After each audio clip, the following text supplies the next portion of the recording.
संपूर्ण महाराष्ट्रामध्ये लहुजी साळवे कर्मचारी महासंघाच्या वतीनं आज जो कार्यक्रम झालेला आहे तो अतिशय अण्णाभाऊंच्या जयंतीच्या निमित्तानं अण्णाभाऊंचा विचार पुढे घेऊन जाण्याचा एक हा चांगला पायंडा आणि चांगला विचार लसाकम जपते आणि होतकरू विद्यार्थ्यांना एक नवा आदर्श आणि समाजामध्ये अण्णाभाऊ फुले शाहू आंबेडकर कळावेत यासाठी अत्यंत प्रामाणिकपणे झटणारी लसाकम ही संघटना आहे.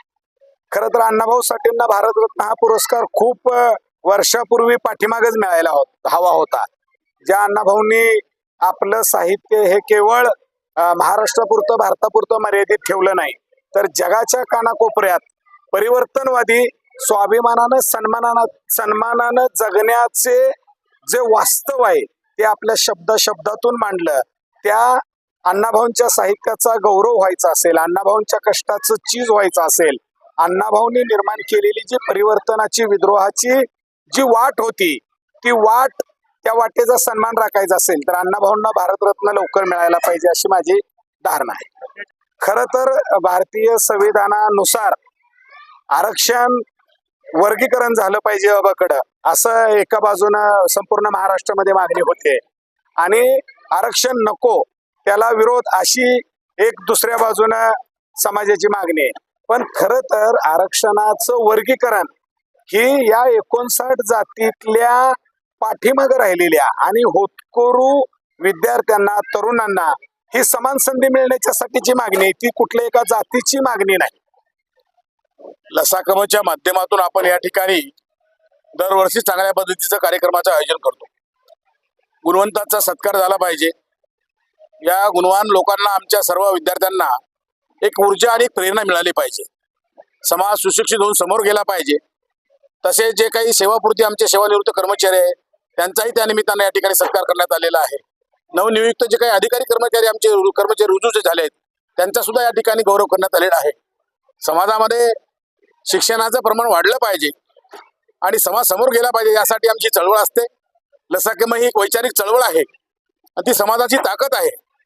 विविध उपक्रम आम्ही लसाकमच्या माध्यमातून राबवतो आणि समाजाला एक प्रोटेक्शन देण्याचं काम लसाकमच्या माध्यमातून आम्ही सर्व लसाकमची टीम करत असते. या ठिकाणी चांगल्या पद्धतीचं समाजाला एक प्रबोधन झालेलं आहे. समाज प्रबोधनाच्या माध्यमातून समाज जागृत झाला पाहिजे हा त्या मागचा उद्देश आहे. जवळपास 70 ते 80 गुणवंत विद्यार्थी व इतर मान्यवर मंडळी असं जवळपास 100च्या जवळपास आकडा आहे. सर्व गुणवान विद्यार्थी कर्मचारी अधिकारी यांचा गुणगौरव झालेला आहे.